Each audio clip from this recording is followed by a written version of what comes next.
Welcome back to another episode of Ballers, Beers, and Banter. I'm your host, Dave. Here with me, Kias and Hyperion, Titan gods, Anthony and Moose. What's up? Hello. I figured you guys wouldn't know right off the bat what those were. So Hyperion, we already brought it up in a previous episode for our longtime listeners. We did. We did. We did Hyperion? Yes, because I was talking about watching the I'll never remember what the name of the movie is now, but we were talking about I had watched the movie with the King Hyperion and he kills the Titans. Oh, it's great. Yeah. No, or he releases the Wrath of the Titans. No. It's like the people that did it looks like the 300 movie, and it's with the dude that plays Superman. He's in it. Henry Cavill? And Mickey Rourke plays Hyperion, King Hyperion. Okay.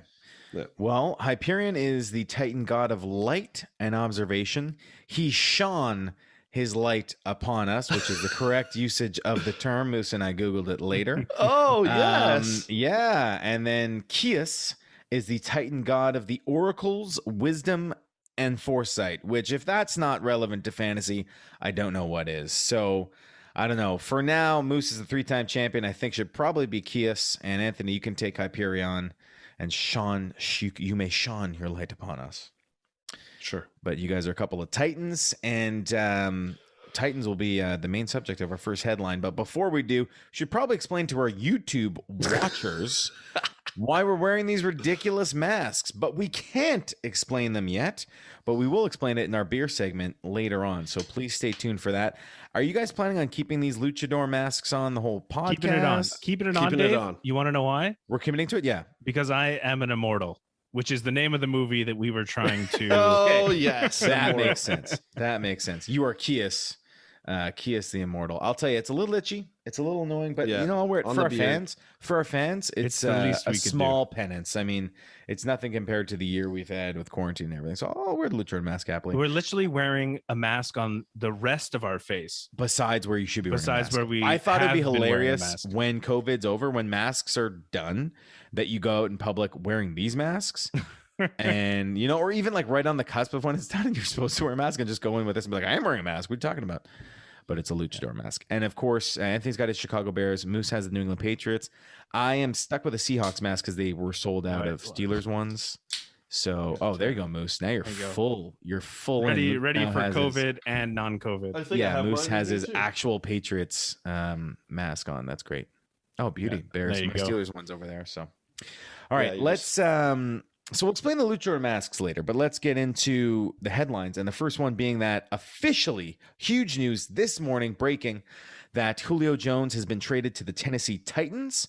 And at first it was one of those today in this day and age, guys, news breaks so quickly that it's like, oh, he's traded. It's going to be official, but it's not official yet, guys. Nobody knows that it's official, like one of those. And then hours later, it comes in that it's official. Julio Jones traded to the Titans. Atlanta gets a 2022 second-round pick next year and a 2023 fourth-round pick 2 drafts from now. Tennessee gets Julio and a 6th-round pick in 2023. So a second and a fourth go to Atlanta. Tennessee gets Julio Jones and a 6th-round pick. So not that first-round pick that apparently they were waiting for, but I'm guessing this was a combination of the best they could get, but also a team that Julio was willing to go to, because I believe they were respecting his wishes by sending him to what he called a contender, and according to him, a quarterback that could throw the deep ball. So is Tannehill that guy? Is Tannehill going to be getting him the ball? Like, what do we think about Julio in Atlanta versus Julio now in Tennessee? Does it change your opinion on him at all for fantasy? For me, no. So the only thing, which is a low opinion, right, Moose? Yeah, I'm. Yes. Production wise, I don't think, like we talked a bit about this before. I think regular football, it's very good for him and very good for the Titans. Okay. I'm just messing with you, man. Go ahead. But for fantasy, I think the only way that it would be advantageous for fantasy players is that he is the second guy. They don't have to rely as much on him like Atlanta did.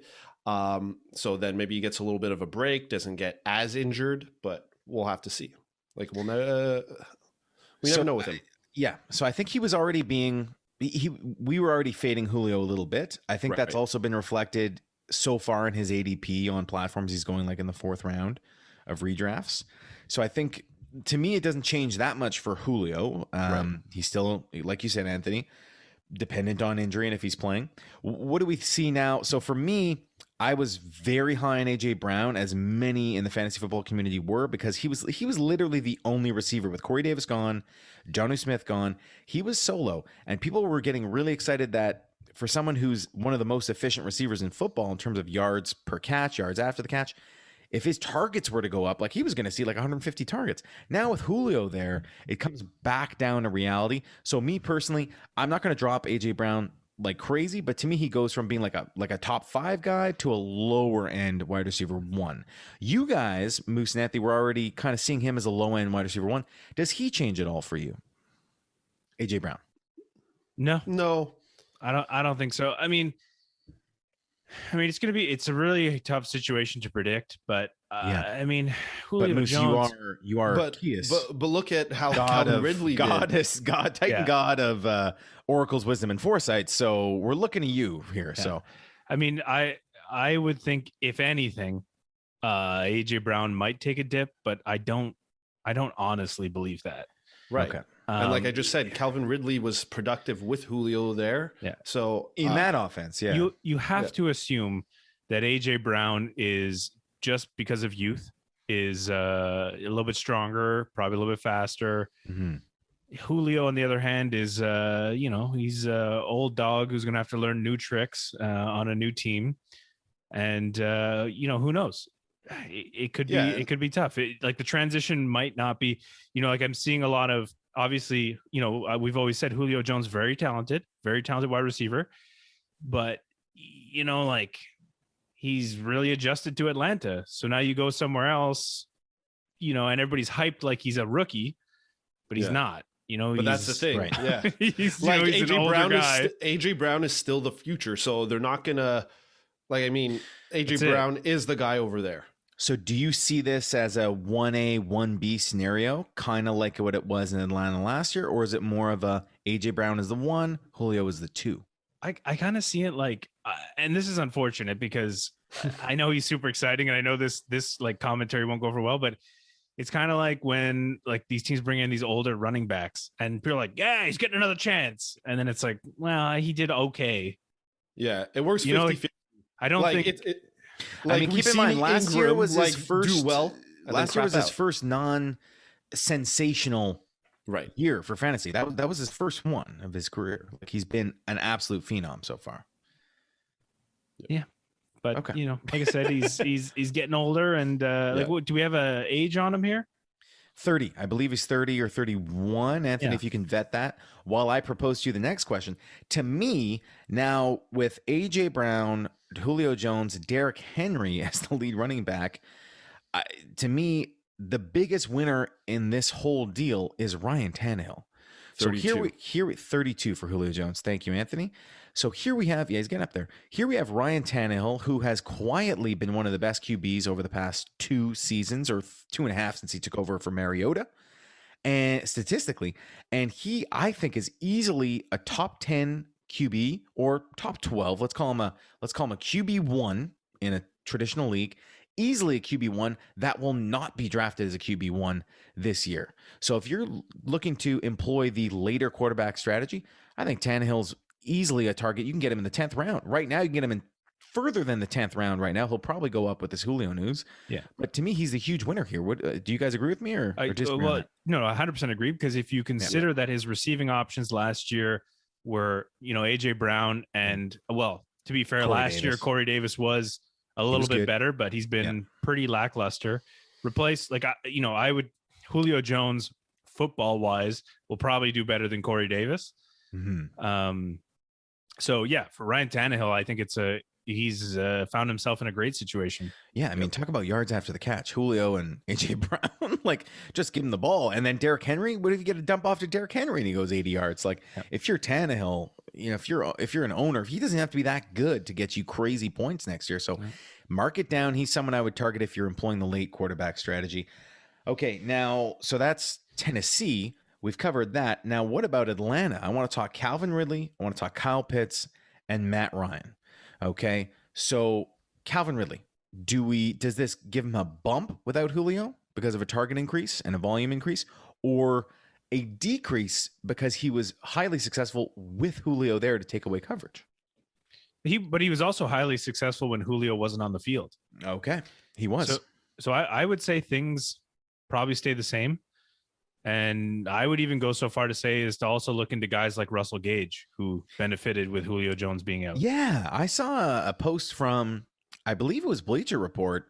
It was either Bleacher Report or Pro Football Talk, and it had Atlanta's new lineup without Julio, and it had Matt Ryan, Kyle Pitts, Calvin Ridley, and it had Zacchaeus instead of Russell Gage. And I was like, well, that's nice, but what about Russell Gage? He almost had 1,000 yards last year. Come on, put some respect on the name. Anthony, what do you think of Russell Gage? You think he moves up a notch? He was a good waiver wire pickup. Please gauge his performance. Oh, thank you. He was a great waiver wire pickup at several points of the season last year. I mean, I had him as the next guy up, not Zacchaeus, or however you pronounce it. Zacchaeus Olamide? Olamide is his first name. Olamide Zacchaeus. Yeah. But I mean, and to just address Ridley, like if Pitts is who everyone thinks he is, then he's like the Julio of this coming season, like a super talented tight end, like dual threat guy, like tight end, wide receiver type guy. And I mean, Ridley, like Moose said, Julio Jones, when he's out, Ridley was still very efficient, very productive. And then with Julio on the field as a distraction, I mean, like you're going to have guys like Pitts there. So, I mean, I don't think you lose value with, like, I don't think you drop him in your rankings because of this move. I even bump him up a little bit because I think his volume is going to go up, and him with more volume is just scary because he's just a machine. So, okay, fair enough. Now, Matt Ryan, Anthony, is a dynasty owner of Matt Ryan and kind of relying on him and for Julio. your short-term success. Yes, and Julio. And maybe Pitts. And potentially Pitts. What are we thinking about Matt Ryan here? To me, he heavily relied on Julio Jones for his fantasy success. Yeah. Are Calvin Ridley and Kyle Pitts and Zacchaeus and Russell Gage, are these guys enough for him to continue to be productive in fantasy football? No. I think he either performs the same or a little bit worse. Yeah. Like Pitts needs to get acclimated a little bit, so maybe it'll be a slow start. I mean, we know Ridley, like we're not saying that guys like Ridley won't be effective because Matt Ryan won't play well. I just don't think Matt Ryan is that late round QB that you're looking for. Like you mentioned, Tannehill, there's other guys that have better situations than he does. 100% he's going to be throwing the ball like crazy during the season because they're going to be one of the worst teams. They're going to be down a lot. They throw the ball. If anything, Young Wei Koo gets a bump, in my opinion. hey, kickers matter, as Moose was saying. So there you go. I think Atlanta is an interesting situation because if Kyle Pitts turns out to be, everything that he's being hyped up to be, then I don't know. If Julio leaving really changes the situation, right? Because if this guy's supposed to be what he is, then he just sort of fills in the Julio position, but plays a little bit more. It changes it. If Kyle Pitts and Julio were to both be there. But you're right. Now with Kyle Pitts instead of Julio, it could be same compared to last year, especially if you factor in how often Julio was not playing. Well, and I think what's interesting is so Julio didn't go for that high of a price. So you have to wonder too, like what the fan base doesn't know. Like what do the two teams know that we don't know of why he went so low? Yeah, I mean, again, my guess is that they were respecting his wishes or I'm not even sure if he had no trade clause. I got to check into that, but respecting his wishes for where he wanted to go. So they were kind of strapped in. And then, of course, when, Shannon Sharp called him on Undisputed live and said, hey, what's your deal? And are you staying in Atlanta? He said, I'm out of there. You kind of lose a little bit of leverage if you're the Atlanta Falcons when all other teams and the whole world knows Julio Jones is not staying in Atlanta. Why would we offer you a first-round pick when we know you have to trade him? So kind of put them in between a rock and a hard place. Guys, a potential dark horse winner in this is Mike Davis. And I think as the starting running back for Atlanta, he was already in a good spot with basically virtually no competition except maybe this rookie Xavier Hawkins. But now without Julio, if you're Matt Ryan and you're in a panic and your O-line sucks and you're like, oh man, instead of hucking it up to Julio Jones, you might dump it off to Mike Davis. So I think it can't hurt Mike Davis. I don't think it gives him a huge bump, but it can't hurt him. Again, he's a dark horse running back. You want a starting running back that you can draft in like round 7 or 6 or 7. He's right there. Good old Mike. Okay, guys. Is that it for Julio? Yeah, I think so. I think we covered it. I'm loving these luchador masks. I'm feeling, like in a fighting spirit here. Ready to rock. Anthony, do you have news for us on Cam Newton's Bobo on his finger? What happened? Well, let me pull it up because I didn't know you were going to. I would like to take this time. I'm going to sneak in a couple of non-football headlines. Okay. Today is my mom and my Auntie Judith's birthdays. So happy birthday to them. Hold on. Your mom and Aunt Judith are born on the same day? Same day. Wow. They're not sisters. They're unrelated, but happy birthday. Happy birthday to Liz and Aunt Judith. That's fantastic. Yeah. Wow. Should we sing happy birthday?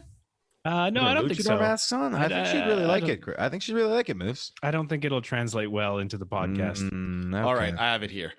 So, thanks, Anthony. Cam Newton, The Athletic's Jeff Howe reports Cam Newton injured his right hand during the Patriots' Friday OTAs and did not return to practice. Newton reportedly hit his throwing hand on another player's helmet during 11-on-11 drills. The Athletic's Jeff Howe said Newton kept checking for swelling near the knuckle on the base of his right index finger after suffering the injury. He threw one pass during the next period, then went to the trainers. Howe said Mac Jones and Jared Stidham then rotated reps with the number 1 offense. How did they look? That's what everybody wants to know. Yeah. I don't even know if you said Stidham on purpose, but I loved it. You did say Stidham. Yeah. Well, that's what we call him. It's ingrained. It is. What's not in that little news report is that was Cam Newton's best thrown ball, was the one where his follow through got messed up by the player's helmet. It actually helped him throw it straighter. You've neglected to mention that part, but that's okay. All right, so that's it for headlines. So maybe Moose but he's fine. Cam Newton's fine, right? Yeah, but I mean, if he continues to throw like crazy, like maybe Moose's Mac Jones for this year might not sound so crazy. Mac Jones has tons of opportunity to start because I mean Cam Newton, like already, the injuries are just going to start piling up. The guy is, he might have as much a chance as Trey Lance with Jimmy Garoppolo. You might be right, Moose. I think he has more. The injury risk is pretty high. Said he had more. Guys. That's what he did. Discussion was. All right, guys. I'm real excited for today's episode. I'm going to open my beer without showing the can too much because we'll save that for later. Oh, yeah, that's a great sound. Our main topic of today, if I may lead us into it, is our consensus top 12 rankings as it stands right now on Sunday, June 6th, 2021. Pretty excited about this. I think consensus rankings are a great idea, whether it's for one podcast like ourselves, or if you're someone out there at home, if you can combine rankings from different places you trust, including yourself, it helps to relieve some of the innate biases you might have. Or if you're really too high on someone or really too low on someone, it kind of evens it out a little bit. So it's a great exercise. So for us, we're doing our top 12 overall rankings today, and I'm pretty pumped about it. You guys ready? Super ready. Super ready, like a super luchador. All right. Well, kicking it off, number 1 overall, big surprise, nothing crazy. It's Christian McCaffrey. First overall, I believe he was first for both Moose and I, and for Anthony had him a little bit lower, but he's our consensus number 1. What'd you have, Matt Anthony? 2. Okay.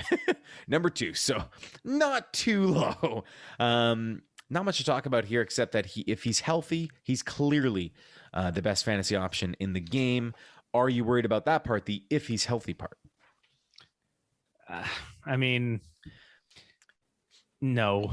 I think his value is too much to worry about it, but it is a concern. But I mean, I think honestly, where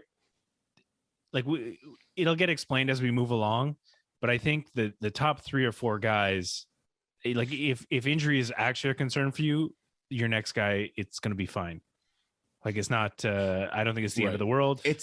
The only thing I'm worried about with McCaffrey is their use of him, because we talked about it a little bit with Saquon Barkley the episode before, that 2 episodes before, that you were happy with the news that they said that they're gonna have a less of a workload for him.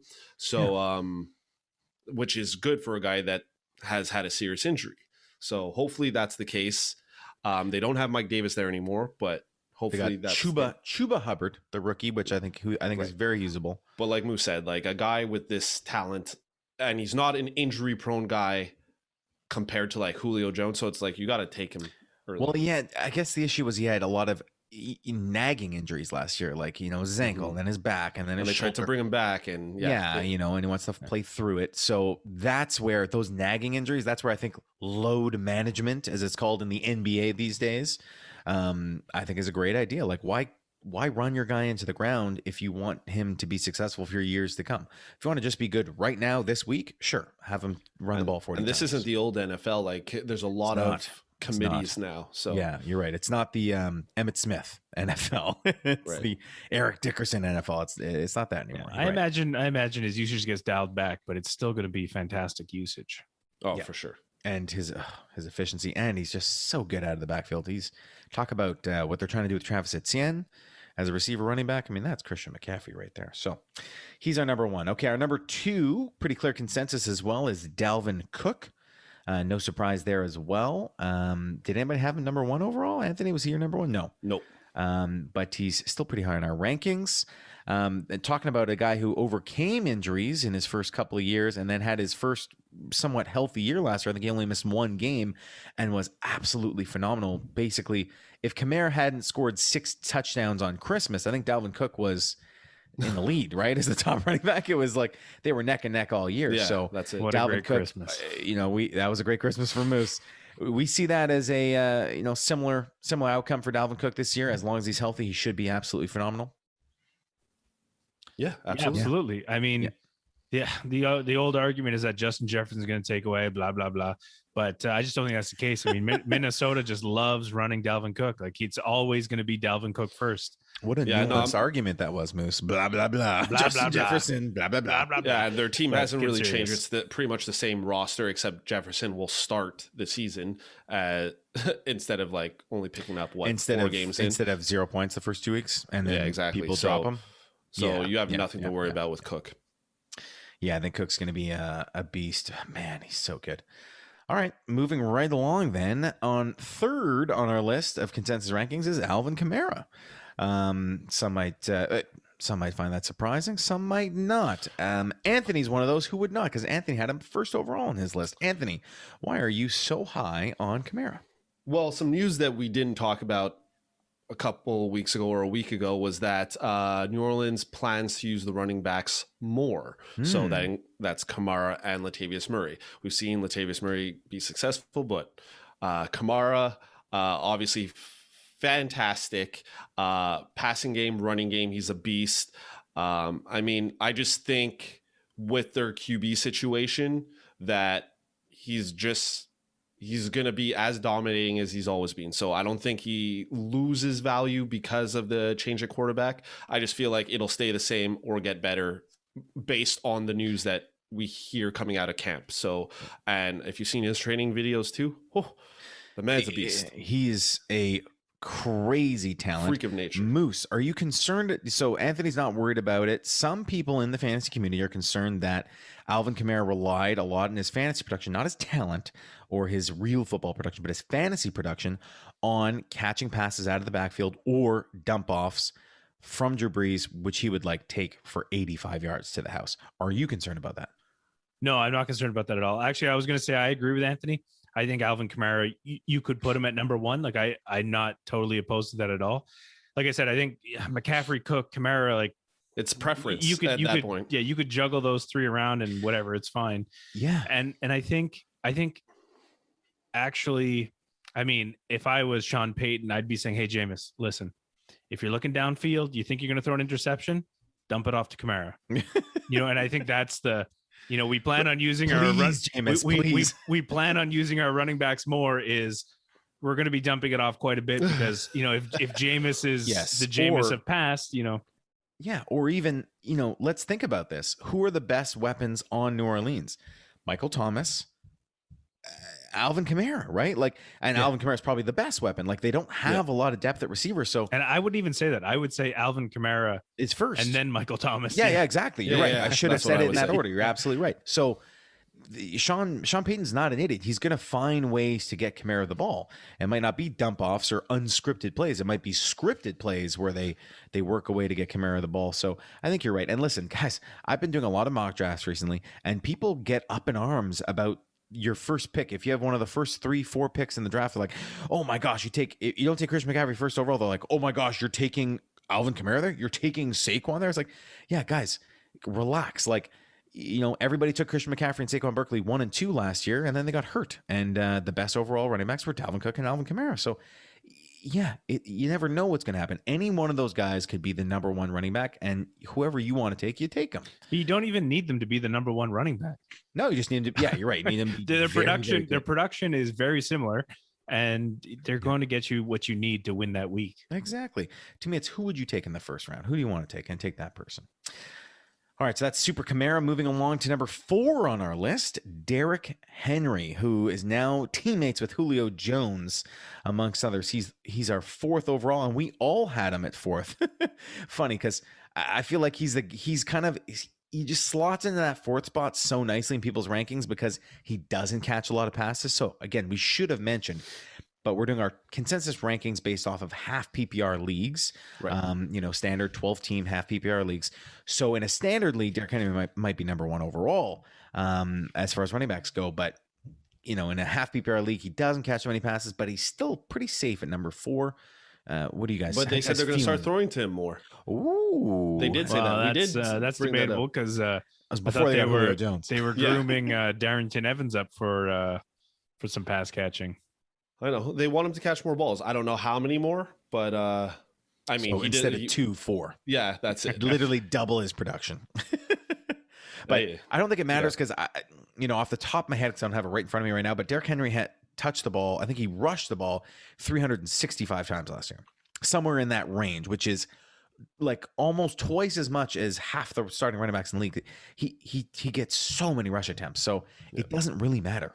He's going to be fine, and don't panic if he's not good right away because he seems to get better as the season goes on. Yeah. Even in games, he's always like a bottom half type guy. It's everyone slows down because you know why? Because you're okay tackling him in the first quarter because you're fresh, you're energized, you get there quick enough and you hammer him. But then after a while, you're like, oh man, I don't want to tackle this guy anymore. And after the season goes on, you're like, oh man, I don't get these guys who get paid millions of dollars are like, I don't get paid enough to put my life on the line to tackle this guy. He is a monster. Stiff arm to death. Exactly. Going to get embarrassed. So Derrick Henry is a smash pick early on, I believe. All running backs so far, and that trend continues and will continue for us in our consensus rankings as we move to number 5. And our 5th on our list is Saquon Barkley, 5th overall. Probably someone who's faded slightly just because of the risk of re-injury with his repaired knee. I believe I had him 3rd overall, and I was the highest amongst us. But I have to put my faith in him because I'm relying on him in our dynasty league. Good old Saquon.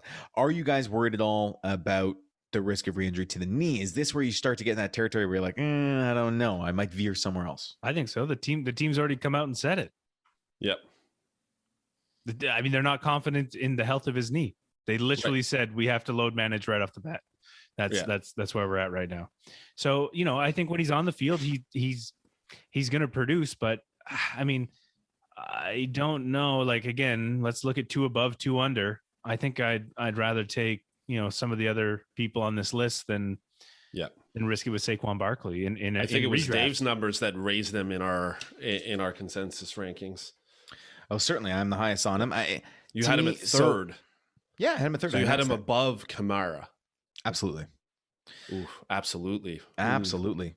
I think Saquon Barkley, when healthy, is potentially the most talented running back in the league. Second to maybe Christian McCaffrey. Sure, Kamara. And listen, we've seen in today's day and age, we've seen people bounce back very successfully from these types of injuries. Exhibit A is Dalvin Cook, who had crazy issues with his knee, and bounced back and was, after surgery, was more than okay, right? And to me, if you factor in Saquon Barkley, the athlete that he is, and the fact that he came back from a high ankle sprain after like 2 weeks when it was supposed to be like 6, I'm confident that he'll return to health. It might be a slower start to start the season, but I think, again, if he's healthy, the risk reward there is huge. I mean, to me, similar to Christian McCaffrey. But here's the thing is, outside of redraft, like if you're in a keeper or something like that, go for it. But I think if you're redraft, let somebody else take him this year. Let's see if he's healthy. You could take him next year. If he's all guns a-blazing again. But I think maybe we got to wait and see how that knee healed up. Yeah. Okay. Fair enough. So you might then take one of these next running backs on our list. The next of which is Aaron Jones, sitting at number 6 overall. I like that Aaron Jones earned himself the 6th spot on our list, guys. Like I'm proud of that. I don't know who had him the highest here, but I think I did. Moose and I had him at the same place, 5th, and you had him at 8th. I had him at 8th. Okay. So, I mean, Anthony, you've come a long way on Aaron Jones. We're really proud of you. Listen, we're really proud of you. 109 episodes roughly later. No. It was mid-season last year, I think, where he just showed that he was consistent. But that was the thing. I was never low on him. I just said, for example, like what you said about Saquon, you want to see, I know it's a different situation. It's due to injury. You let somebody else pick him to see if he actually will perform like a top running back. For Aaron Jones, I was like, I just didn't know. And I was like, for him, I'm skeptical. I want to see it one more time. Halfway through the season, it was so remarkable that I was just like, I'm going to give it to him right now. Yeah. So, and he doesn't get respect for what he does. And don't forget, he sat out a few games out of an abundance of caution by Green Bay, because that's their style, is to really protect their players. He was probably okay to play, but he sat out, I think, at least 2 games. If you guys want to check that or not, we can move right through. But he's just phenomenal. Without Jamal Williams there, it's just him and A.J. Dillon, right? So if anything, it could be more opportunity for him. Now, Aaron Rodgers, let's say he sits out. He's hosting Jeopardy. Does that affect Aaron Jones or not? Positively. Anthony says positively. Okay, I think some people might agree with that. Moose, do you agree with that? Oh, big time. I think Aaron Jones takes, both of them, A.J. Dillon and Aaron Jones, I think immediately get a huge consideration, because, I mean, I don't know if you guys saw the clip today. I think one of you sent it to me of Jordan Love missing the pass. Yeah. No, he got it. But they were saying like he threw like a dump off into a target bin, and it was like, oh my God, he's doing amazing. No. He missed the target, and it bounced off something and went bounced and went in the target. Like he missed completely. Now I get the clip. He missed completely, an easy dump off, and it bounced and then went in, and it was a fake celebration. Yeah, basically, he couldn't throw the ball while moving. It is what it appeared. Yeah. So I think immediately the running backs get like we said, if you have no one to throw to, then and we know that the receiving core in Green Bay is already pretty dismal. MVS, got a little bit better last season. He caught a few more balls, and that's from Aaron Rodgers throwing it. So if he's getting wonky passes, I mean. Now, normally I would agree 100% with this take. And at first I did think, if Aaron Rodgers is not there, Aaron Jones is a smash play. Except if the quarterback play is so bad that they can't sustain drives whatsoever. Like embarrassingly can't sustain drive. Like let's say Jordan Love is a bust. They put Blake Bortles in, and we're talking like they're not getting anything going. Do you think it'll still be okay just with check downs and volume? Well, Bortles had Fournette. You have to assume that Blake Bortles will. I mean, we know that Blake Bortles can drive a team, or could. Let's say could. We know he could. Yes. So I think if Blake Bortles is a quarterback, I think the running, he'll be able to make passes. Davante Adams run game will work. Okay. But I can't imagine Jordan Love's that bad. Like I'm sure that one clip was good enough to be better than it happened one time in practice. I mean, like if Dave could believe that Herbert is a nobody, then I mean, then we could believe that Jordan Love is a somebody. Is somebody startable. I never said Herbert's a nobody. I did say that I didn't think he would start last year, and that we shouldn't put him as a sleeper though, which was a big mistake. Moose could look like a genius. I mean, he already has enough. He already looks like a genius enough.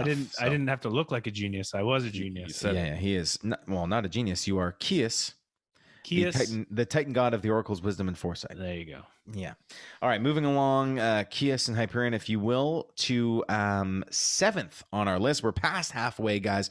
And 7th under consensus rankings. Again, we are running back heavy kind of podcast here. So we're going Jonathan Taylor on our list. And that might be maybe only my fault. I don't know. We'll have to check because I have Jonathan Taylor pretty high. I am very big on JTT, which is Jonathan Taylor touchdown. Tutty machine in the second half of the year. The only concern with Jonathan Taylor this year, I mean, there's new quarterback Carson Wentz. I think that's fine. Marlon Mack is back from injury from his Achilles heel. I'm not too concerned. He's re-injured. And he's re-injured. He did re-injure it. So I'm not too concerned with Marlon Mack. It's just pretty much Jonathan Taylor, Marlon Mack, Nyheim Hines. I think Taylor, we saw they finally started using him in the second half of the year as the workhorse running back. I think if he gets that or close to that for the whole year, he's going to be a great play. He's a beast. He's a beast. Not much else to say, guys. I think he's a good pick later on. He's one of those guys who could finish as a top 3 running back in the league for sure. Anything else on JTT and the Colts? Such a good O-line too. I think the Colts is a team to watch. I mean, they went out and got Carson Wentz. You have to imagine that they want to get a pass game going as well. I mean, they had dump off Rivers last year. And I think, Paris Campbell, he's a guy to watch. Like when he did play in the first 3 weeks, he looked amazing. The pass game that it seemed that they were trying to get going was going, and then he unfortunately got injured. Michael Pittman as well. They drafted him to be a receiver. So it should be interesting, but that might just open up more things for Jonathan Taylor as well. Yep. I agree 100%. And don't forget, they have a tremendous O-line and a great defense. So it bodes well. And he was their red zone guy last year. It's all up for Jonathan Taylor, as it could be for this next one on our list, which is number 8 overall, Nick Chubb, who I describe as the kind of shorter Derrick Henry, or the poor man's Derrick Henry, or Derrick Henry who happens to have a really capable backup running back in Kareem Hunt. But Nick Chubb statistically is as good a runner, if you look at the analytics, as Derrick Henry. He just happened to have been injured for half the year last year. And I love it when he wears no sleeves in the cold in the winter and he's just running through dudes. Nick Chubb's a beast. How do you guys feel about Nick Chubb as our 8th overall? I love it. I think that's a perfect spot for Nick Chubb. I think he's someone who gets overlooked every season. Yeah. Yep. And to me, Kareem Hunt, he was successful with Kareem Hunt in the lineup. Yeah. And I think that's about as good as we can see Kareem Hunt do as the backup running back. Kareem Hunt was vulturing TDs left, right, and center last year. And I see Kareem Hunt getting fewer TDs this year. So I'm very, very big on Kareem Hunt. On Nick Chubb, and I think he's going to be a great play this year. And what if Kareem Hunt's the one who gets injured this year? Holy smokes! And you're talking about all that work for Nick Chubb. Smokes. I know. And get this, I think the Cleveland Browns are going to win their division this year. I think they're going to be. I called them to make the playoffs last year. I'm calling them to win the division this year against my Pittsburgh Steelers, against the Baltimore Ravens. I think they are the dark horse in that division. I think they're going to be winning in a lot of games, and they're just going to want to run the ball in the second half to run out the clock. And that's Nick Chubb time. That all counts for fantasy. Yep. All right, beauty. Guys, we're moving on to my favorite on this list, which is number 9 in our consensus.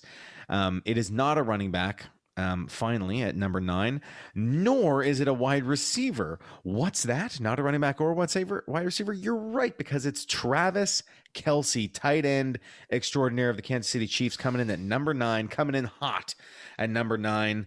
And you know what? I am so proud to put him before the wide receivers here. I have him right before the wide receivers. You guys have him. Does anyone have a wide receiver before him? Nope. Or is it all running backs before him for you guys? I don't think I have him before my wide receivers. No, you don't? I don't think so. I think he had him at 10. I think he had him at 10 overall. Moose, you might have had one or two wide receivers ahead of him. Davante Adams and Tyreek Hill ahead of Travis Kelce and Hopkins. Oh, he's got three ahead. Okay, but that surprises me because you're big on swooping up the tight ends or getting them early to own that position. And there's a player we'll talk about after, literally the next rank. But you know what? I'm going to bring it up.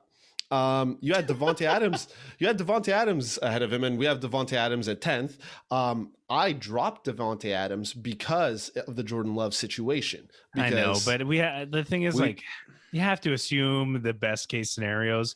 I mean, obviously, if I'm not assuming the worst. I'm taking the news right now as it is. It doesn't seem positive for Aaron Rodgers, so that's how I'm evaluating it. I can give him a bump later. Yeah. I mean, if Jordan, I ranked Davante Adams as is with Aaron Rodgers there, and I still have Kelce ahead of him. If Jordan Love's the quarterback, I might drop Davante Adams to like 6th overall as a wide receiver. Like I might put several people ahead of him. Like I'm not confident at all. I believe Moose has convinced you and I to raise value on tight ends, especially Travis Kelce. Because how often do we speak? This guy's pretty much guaranteed 12 points so well each week. That we've exaggerated our value on Travis Kelce. Listen, I believe if you go back to last year, where Travis Kelce should have been drafted was about 9th or 10th overall. And he would have that's perfect for his value. He was most people got him in the 2nd round last year, which returned crazy value for them, seeing as how he would have finished as, I don't know, the wide receiver 8 or 9 on the year if he was a wide receiver. I see nothing changing this year, barring injury. I think he's going to be as good. Yeah. It's always hard to repeat record-breaking numbers in terms of yardage and receptions like that, but I think he'll be right up there, if not improve on last year. So I see no reason taking Kelce as a late 1st round pick. Right. And I look at it as if like we have him at 9. So I look at it as if you're in a 10-team league, like your 10th pick, you got to take a tight end. You got 2 picks in a row. And then. Well, hold on. Are you ruining the segment for later? We're going to talk about this in the segment later, right? Anyways, but I'm saying in a 10 or 12 team, that's how I'm saying how I assess my ranking of him, that you really want to get him because of what Moose said. You want to get him at the end of the 1st round. So whether you're 10, 12, 14, like if he's there, if you're a 14-team league, if he's there, you're a 12-team, like you got to grab him right at the end.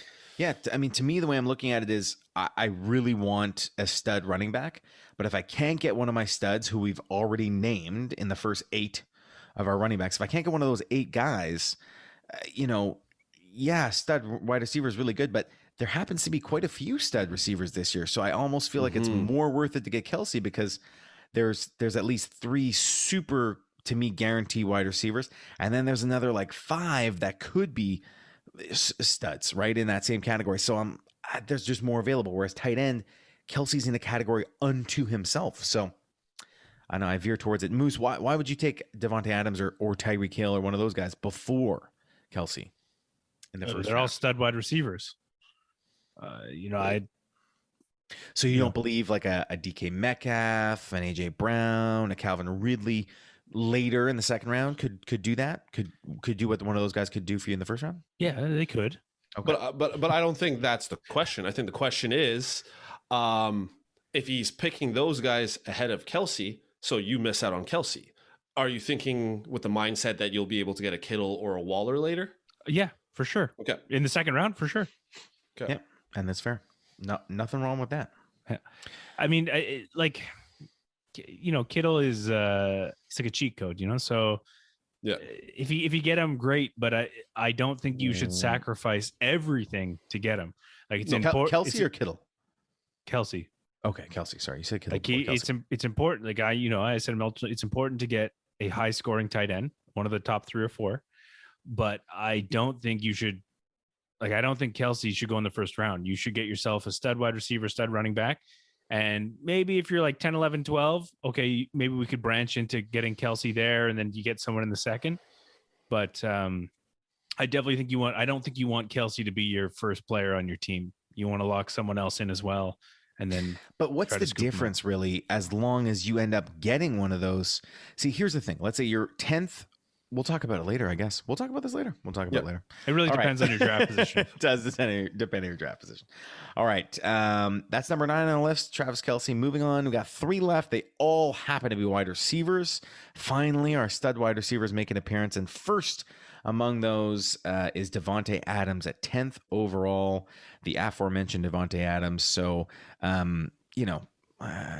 let's talk about. So he's an absolute phenom. He's the number 1 wide receiver on his team, clear and above the only real target besides maybe Robert Tonyan. Throw in a few catches for Allen Lazard and MVS here or there. With Rodgers there, clearly, the best wide receiver overall. Without Rodgers, where do we rank him, or where would you rank him without Rodgers? I had him like I mentioned before. I had him out of all the top wide receivers. I think I dropped him just behind Hill, and I think I just dropped him behind Hill. Just Hill. So he goes from above Hill to below Hill. Well, we spoke about this before, that we believe that that he's the type of receiver with any QB that if the QB is competent enough to throw the ball, like if Jordan Love is this bad, maybe there's the issue. But I'm thinking as if Jordan Love is okay or Bortles is okay. We've seen teams like the Bears, which we used as a comparison last time, that Allen Robinson is still very effective. So to me, if kind of like how we said about Saquon, if you're deciding between 2 guys, like I guess in reality you can't go wrong with either, but I would rather take the shot on Tyreek Hill over Davante Adams. That's it. I know we joke about Jordan Love, not doing so well in practice, blah, blah, blah. But there's no way that, he was drafted and he's that bad. Like, he's got to be half decent. And I think a half decent quarterback with a very talented wide receiver, it'll be fine. Yeah, I mean, like you'd figure he's open on a lot of his passes, right? He's not like, except when he's double covered, but even then he's sometimes open. So I'm trying to think of stud wide receivers in the past with terrible quarterbacks. So like worst case scenario and how good they could be. The only one that comes to mind is like Allen Robinson for every season of his career, back when he had Blake Bortles in Jacksonville, or when he had Mitch Trubisky, Nick Foles in Chicago. Very, very productive. I don't know who else would fall in that category. Like, I don't know. Like, I mean, Odell Beckham Jr. with Eli Manning. Like, Eli Manning was pretty good. I don't know. That applies because Eli overthrew. Like, OBJ could have been a lot better in New York, but Eli overthrew him a ton. Right. Maybe I don't know how you guys view Cousins. Like Cousins and Jefferson. Like I mean, he's able to make 2 wide receivers be in the top like 15. I mean, so we just need Love to have 1. Yeah. All right. Well, Davante Adams, hopefully Rodgers is there and it just answers all those questions for us. If he's not there, then you might consider taking this next guy on the list, which is, of course, Tyreek Hill. Cheetah. They don't name you Cheetah in a league built on speed for nothing. He is absolutely just he's a highlight reel waiting to happen. He's a cheat code. He's a machine, and he happens to have the best quarterback in the league and potentially one of the best. The next GOAT, they call him, Patrick Mahomes, throwing him the ball. So I mean, Tyreek Hill to me is an auto pick this spot as well. We have him 11th overall. Anything else to offer on Tyreek Hill here, guys? No, he's awesome. He's amazing. Best quarterback, top tight end, top wide receiver on that team. I mean, and it's underrated. If you're taking a wide receiver early, you want to make sure he's awesome, but probably also that his quarterback's awesome. And this checks both boxes, and then some. Don't be afraid of his yearly hamstring tightness. It'll be fine. It's just when your hamstrings are that strong. And honestly, and that muscular, like if you've seen his hamstrings, they're crazy. And the explosiveness and twitch of his muscles are so insane that sometimes they pop a little bit. They stretch a little bit. They're not normal hamstrings. They're like, what's better than regular ham, Moose? Like roasted ham or, special Canadian bacon ham. He doesn't have hamstrings. He has Canadian bacon strings. That's what he has. He has like roasted hamstring. He's got the next level hamstrings. They're insane. But he's just a phenomenal talent. So I'd be happy to take Tyreek Hill. So you want a stud receiver and a stud quarterback throwing the ball? Well, then I think this next person also checks those things off the list, and he is the last person in our consensus rankings, and that's Stefon Diggs, who I will point out again that Moose correctly predicted would be a breakout stud last year. I think no. He already broke out in Minnesota. No, but you were hot. You said he would be a top receiver this year. Yeah.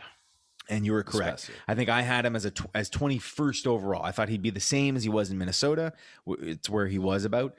He ended up being the second or third receiver overall last year, and he's got Josh Allen throwing him the ball. So 12th overall. How do we feel about Diggs this year? Do we see a regression? Anything change? Or the Emmanuel Sanders there, or anything different? Or we think same? I think probably a lot of the same. I don't think Emmanuel Sanders is going to take away that much. Mm-hmm. They lost John Brown. So to me, it's like Emmanuel Sanders comes in instead of John Brown. They got Gabe Davis, they got Cole Beasley. I think their line only got better. Their O-line and their D-line is what they shored up this year in the draft. And Josh Allen took leaps and bounds forward last year. And the running backs are nothing to write home about. So you imagine they're still going pass heavy. They are not. You certainly wouldn't email home about the running backs. You might write a letter home. Maybe not. You certainly wouldn't. You're definitely not writing a letter. You might type up a little text message. But maybe a text message home. Like, hey, did you see what Zach Moss did? No, cool. It wasn't that great. Yeah. Exactly. Yeah. So I think Stefon Diggs is a safe bet there. I really like those three as the top three wide receivers to round out our consensus 12. So to recap our top 12 consensus rankings as it stands right now in June goes first overall, Christian McCaffrey at number 2, Dalvin Cook. Number 3, Alvin Kamara. Number 4, Derrick Henry. Number 5, Saquon Barkley. Number 6, Aaron, Mr. Elite Jones. Number 7, Jonathan Taylor touchdown. Number 8, Nick Chubb. Number 9, Travis Kelce. Number 10, Davante Adams. Number 11, Tyreek Hamstring Hill, or Canadian Bacon String Hill. I like that. And rounding out the top 12 is Stefon Diggs. That's our top 12, guys. I'm happy about that. I like it. We'll see if it changes at all between now and actual draft season, but we want you guys, our listeners, to be prepared, and you got to start prepping. Who knows when your draft is? I don't know, but some people draft in June. I want you guys to start be prepared. So we're going to round out our top 24 rankings next episode, so please stay tuned for that. But right now, we're going to move into our next segment. Anthony, why don't you hit us with the next segment, which is a classic. They said it on Reddit. Luchador edition. Beautiful. All right. So this one's coming from you. Hold on. Wait a minute. Dave, do you think you could just quickly Google how to do it in Spanish? Man, Anthony, say it and then I'll do it. Okay. But keep going. This is coming from user 2 guitars 1 bass. Aaron Jones or Kelce at the 2-3 spot in 10-man full PPR. Say you're the 7th pick and grab Zeke in the first. Do you take Kelce or Jones in the 2nd pick, assuming Rodgers is QB? So it's a poll. Kelce, Aaron Jones, and then I guess whoever else. But if we're just looking at those two, like Dave was saying before, in my opinion, he thought I was ruining it with what I was saying about Kelce. But I think in this case, if you took Elliott in the first round, I would take Jones instead of Kelce, because you might need to, just back up your Dallas player. But I mean, from what we said in our top 12, you would take Kelce here because he's in the 7th draft position. Yes. So in a 10-team league. In a 10-team league. In a 10-team. Yes. He took Elliott before Aaron Jones. So Aaron Jones, 100% with this question, is not going to be available. Yes, you have to take Kelce. Yeah, you have to take Kelce because Jones won't be there. So I voted. No, but you have to take Kelce because Zeke, you need to cover the point. Like I don't think Zeke's going to have a big season, so you got to cover the loss that you've incurred on yourself in the first round. Okay, well, but then to me, you cover the loss with Aaron Jones. Yeah, instead of taking Zeke, who else could he take at that spot? Aaron Jones averaged more than Kelce. Kelce averaged 12. Let's assume the first 6 off the board are McCaffrey, Cook, Kamara, Henry, Barkley. Those 5, and then he's saying Jones is available instead of Zeke. So let's say it's Jonathan Taylor who's 6th. Okay. So, I mean, there's Chubb, there's Jones, there's Zeke, there's Kelce. Mm-hmm. Who do you take in that situation? You take Kelce. Okay, so you would take Kelce 7th overall. No, you said he'd already taken out Zeke. the second round, third. Okay. He took Zeke at 7th. And then he's saying, do you take Kelce or Jones? We establish that Jones 100% won't be available because Jones should be higher than Elliott. But Moose is talking about covering points. So I agree with the Kelce thing, but let's say for some reason Jones becomes available. In that case, or any other running back, because Kelce, we said, averages 12. If you want to cover the points from Elliott, you need a running back or a receiver that doubles that. No, you cover it with the tight end position. Guys, I think our real advice to this user would be don't take Zeke with that first pick. 100%. That's what I said. 100%. That's what I just said a moment ago. Yeah. The first mistake is taking Zeke. Yeah, I mean, take Aaron Jones, take Nick Chubb, take Jonathan Taylor with that first pick, and then take Kelce at the next time it comes around. You're golden. Mm-hmm. Now you got potential 2 studs. We're just not really high on Zeke. I'm sure he'll be okay this year. I just have this gut feeling that he'll be terrible. And that is, all running backs careers come to an end abruptly. We saw that with Todd Gurley recently. We've seen it with Mark Ingram. We've seen it with running backs all the time. Right. It's coming. It's coming for Zeke at some point, and I just don't want to be the guy who owns him in the year that it happens. Right. So I don't have him, I think I had him higher, or I think, Moose and I have him within the same vicinity. Dave, you have him low. We're not going to spoil it. But I think Elliott will be one of the top running backs to die out faster than the others. But I still ranked him high because even with a bad season, he finished 8th. So if he has a good season, he's still there. I don't think he's on the decline just yet. But do I want to be the guy he's on the decline. It might not be a steep decline. Kareem Hunt finished 10th overall. Mike Davis finished 13th.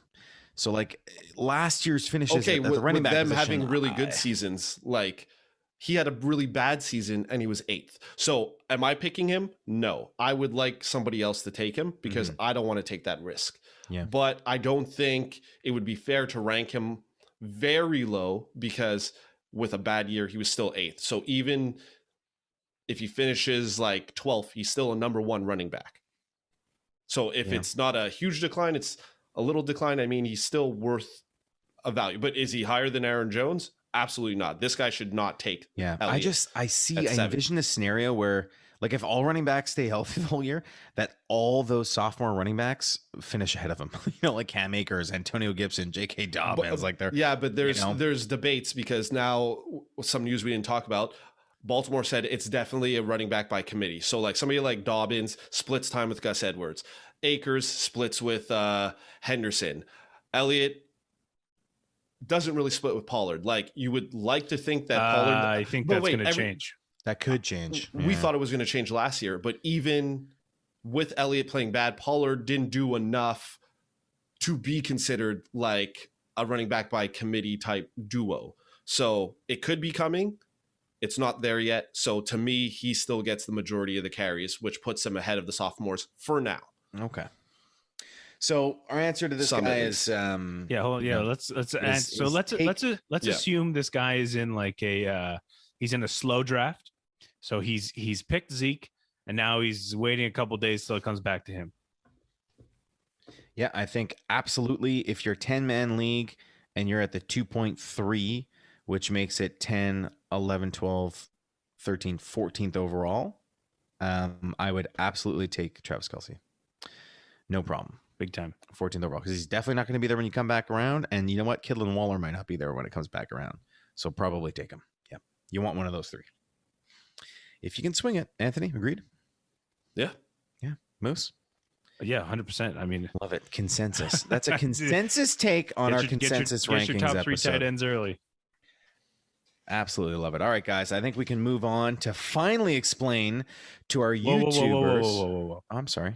Did you look up how to say it in Spanish? I did look up how to say it in Spanish, and I'll do it again for you here, guys, for our Spanish listeners. Lo dieron a Beautiful. That was beautiful. Spanish. Music to absolutely my ears. Beautiful. Yeah, you're welcome. Not sure if I pronounced that correctly at all, but anyone who knows Spanish can fill it in. So it's time for another installment of And here we go with today's Uncle Nick's pick. It is, you guys want to showcase your cans while I explain this? In the spirit of the Logan Paul versus Floyd Mayweather fight tonight, and the undercard of that fight, which was Chad Johnson, former wide receiver for the Cincinnati Bengals, who fought an amateur bout against Brian Maxwell. I don't even know who that guy is, but apparently Chad Ochocinco was his hero. They fought a spirited 4-round bout. Obviously, those are not Mexican wrestling, as is the luchador masks we're wearing, but it's within that trend. And our Uncle Nick's pick today is El Luchador from Le Trou de Diable, the Devil's Hole, which is a brewery in Shawinigan, Quebec. A couple stories from Uncle Nick I got to share with you guys. Uncle Nick is a legend from his time when he was in high school. There was the Winter Carnival, as we know, Moose, very well. One of the activities was Grand Prix Wrestling. Him and a few buddies, I'm sure now that Uncle Nick's older, we can tell this story, snuck out of Latin class back when there was Latin class, and they went over to the Sportsplex to make their way into the Grand Prix Wrestling event, where they got to meet wrestling legends Roy Mr. Universe Calendar, Tarzan the Boot Tyler, and Maurice Mad Dog Vachon. First of all, the names back then just completely put to shame all wrestling names today. Absolutely epic. Mad Dog's a Quebec legend. He is a Quebec legend. And there was another one, a legendary crowd pleaser, the acrobatic Edouard Carpentier. If you listeners want to Google them to get the full story, please do. And of course, Shawinigan is where this brewery, Le Trou de Diable, is. And I can't wait to visit there when I come back home. His hometown of Canada's 20th Prime Minister. For our American listeners, Prime Minister is similar to the President. Jean Chrétien, good old Jean Chrétien, was famous for a Shawinigan handshake, which is a chokehold that he used on a protester, which then became his most requested photo op opportunity. Put the guy in a chokehold. That's how we do it up here in Canada. Final note, the protester who Jean Chrétien, our Prime Minister, originally choked was in fact from the West Island, Dorval, where Moose hails from currently. What a wild, wild beer. We love Uncle Nick for these picks. And now the beer, El Luchador. Guys, take a sip of this beer. Take a little. It's delicious. Delicious. Mm-hmm. It's very tasty. And that can's beautiful. It's brewed with barley malt and masa harina, the corn flour used in tortillas. And lime and a bit of pinch salt. So it's a Mexican / Shawinigan lager, and it's a tribute to summertime and happy moments, including that time we all wore luchador masks. It tastes like summertime. It does taste like summertime. And you know what, guys? It's June 6th. Summertime. Reminds me of that Will Smith song. Love it. It is a little itchy though, the mask. I can't wait to get it off. But I look forward to finishing the beer, but can't wait to get this mask. Mine's all done.